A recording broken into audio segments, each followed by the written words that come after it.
So I was lucky enough to see Mean Girls.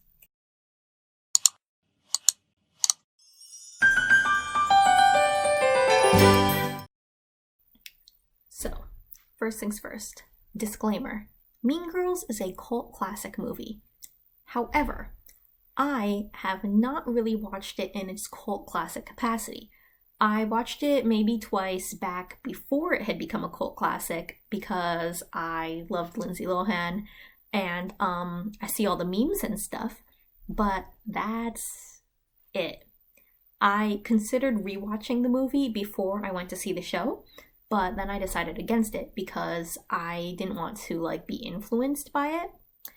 I then actually intended to watch the movie before I made this video so that I would be informed enough to talk about what they changed, but then it wasn't on Netflix, so this is a review of Mean Girls the musical, and taking into consideration how it might have been seen by someone who isn't super familiar with the source material, which is always an important thing to think about when you're making an adaptation anyway. So okay, first of all, I am in love with the choreography for this show. The staging, the way they do their transitions, beautiful. That was literally the first thing I said to my friend when we hit intermission. I was just I'm in love with the choreography in this show. They make excellent use of their setting, props.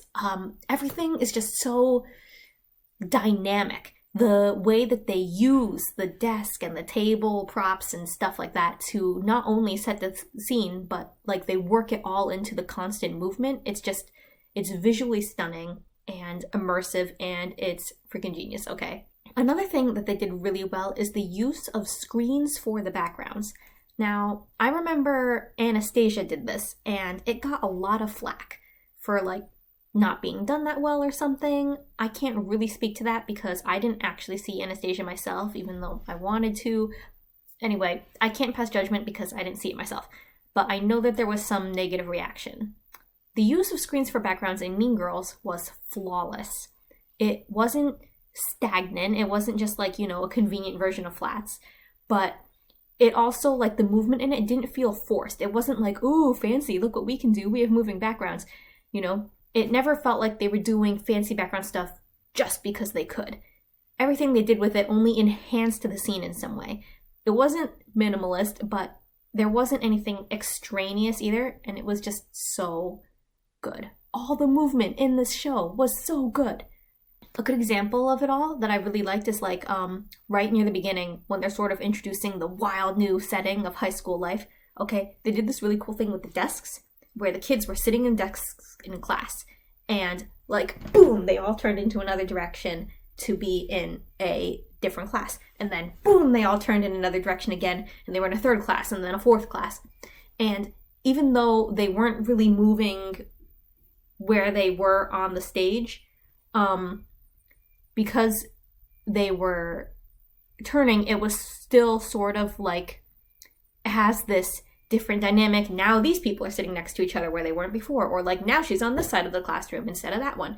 And it was a really good way to very quickly tell a story of how Katie and Janice and Damien slowly are interacting more in different classrooms as the morning's going on, and it's also simultaneously conveying this rushed, overwhelming new atmosphere for Katie.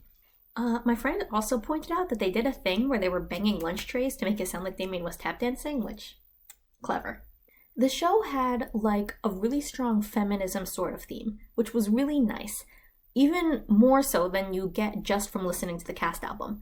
There were all these little moments okay, don't sleep on that, she just pretended to be stupid to get a guy to like her, or but also maybe someone should teach boys not to do that.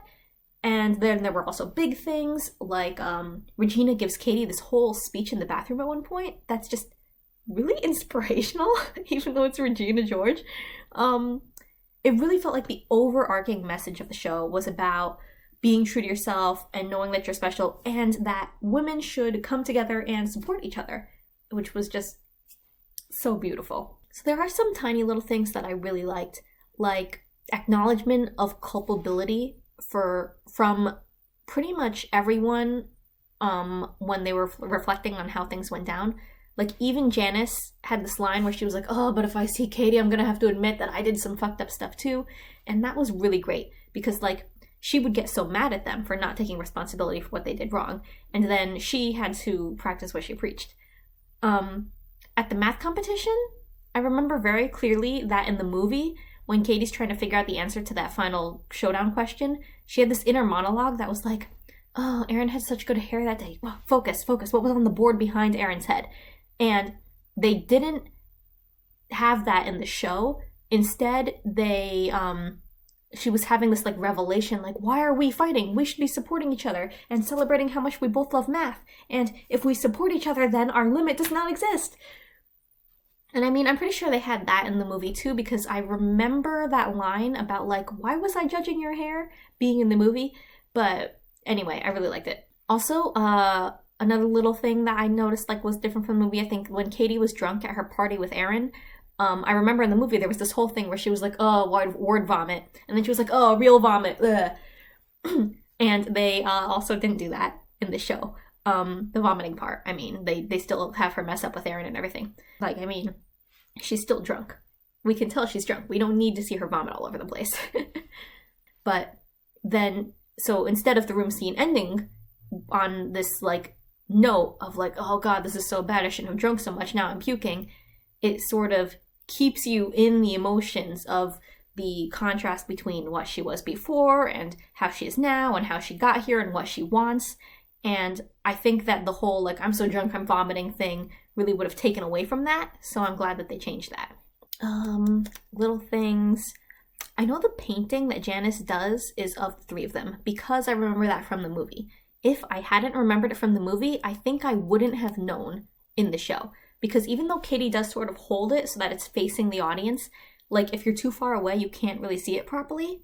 But I also think that's okay, because the point is not that Janice drew the three of them. The point is that Katie's being a bad friend, and you get that really clearly without seeing the painting. I feel like if they had shown the painting on, like, a blow up on the screens, it might have actually been, like, a little overkill. If I had to choose stuff that I didn't love or that I would have changed, there's really only one thing. In the bedroom, when Katie's talking about how back in Africa there were more stars in the sky, it made enough sense in the conversation that she was having with Erin when it first came up, when she was talking about, oh, how was it different there? And then when he left the room, she brought it back again as a way of finishing the number. Like, just, you know, to herself, she's still longing for the stars. And I was kind of like, what? And then, of course, they bring it back again at the end of the show, and it works really great there in the finale with this whole, you know, metaphor that all the people that she's surrounded by now are all the new stars. But it's like they introduced this thing that was gonna come back as a big closing theme in Act 2 is when they introduced it. Like, I feel like it would have been good if they had at least hinted at it in some way near the very beginning. Like, maybe during the intro when they were contrasting her quiet life in Africa with the chaos of high school. Like, just something so that it doesn't really feel like it's coming out of nowhere in Act 2. Other than that, I mean, like, there was this one line way at the beginning where they were like, both hip-hop and Starbucks? I guess we're going to Chicago. I was like, okay. This show, it really made me love all the characters. I didn't have any, like, well, you're a douche, but it moves the story along. Like, honestly, I do with a lot of stuff. I loved them all, even when they were being mean and making mistakes and stuff, which is just, it's great writing, really. Oh, and Gretchen! I felt so many feelings for Gretchen Wiener and her fragile self-esteem. Oh my god. One more thing is, I feel like they really did a great job of making it make sense for Katie to be so in love with Erin.